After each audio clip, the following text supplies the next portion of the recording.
జగదాంబ లోకమాత పరమేశ్వరి కట్టబోతున్న చీర, అమ్మవారి ఎల్లమ్మ తల్లి కట్టబోతున్న చీర. అక్కడ నుంచి చూస్తే మన గోల్డ్ తీగతో, బంగారు తీగతో నల్లుతున్నంత అందంగా ఉందన్నమాట.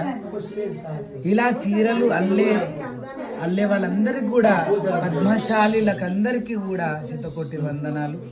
పద్మశాలులే వేస్తారు పోచంపల్లిలో. చాలా మంది నాకు పరిచయస్తులు ఉన్నారు. పద్మశాలి ఇంట్లో కూడా నేను దేవుళ్ళకి గం చేస్తారు. 2-3 ఇళ్లలో పద్మశాలి వాళ్ళు ఇలా చీరలు వేయడం అంటే వాళ్ళ కులస్తులు ఈ వృత్తి చేయడం.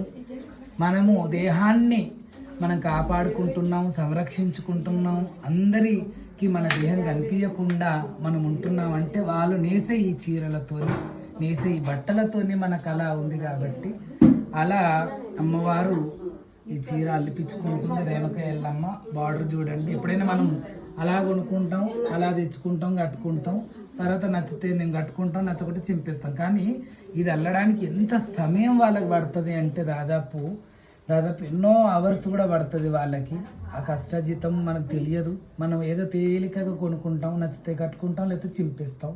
అట్లా కాదు. అంటే ఈ పడితే అంటే బోనం చూడగానే ఎవరైనా ఆడొచ్చులే అని అనుకునే వాళ్ళు కూడా కొంతమంది ఉంటారు. చాలా వరకు అయితే తెలంగాణ రాష్ట్రంలో రాకేష్ బోనం స్వామి అంత ఆట పాట ఎవరి దగ్గర మేము చూడలేదని ఈ చివరి ప్రతి ఒక్కరి నోట్ వచ్చే పదం అదే.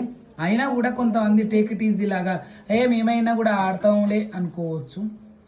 అది కష్టపడ్డ వాళ్ళకే తెలుస్తుంది. 30 సంవత్సరాలు ఈ పేరు తెచ్చుకోవడానికి మేము ఎన్నో కృషులు చేస్తే కానీ 30 సంవత్సరాల నుంచి మోకాల మీద నడవడం.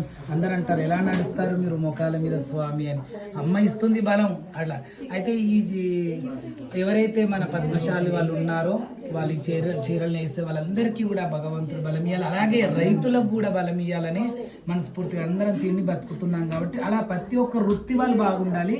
ఈ యొక్క సందర్భంలో ఈ అమ్మవారి చీర నేస్తున్న ఈ సందర్భంలో చెప్తున్నా, ప్రతి ఒక్కరూ బాగుండాలి, అలాగే రైతులు బాగుండాలని మనస్ఫూర్తి కోరుకుంటూ జై ఎల్లమ్మ, జై జై రేణుక ఎల్లమ్మ. హర హర మహాదేవ్.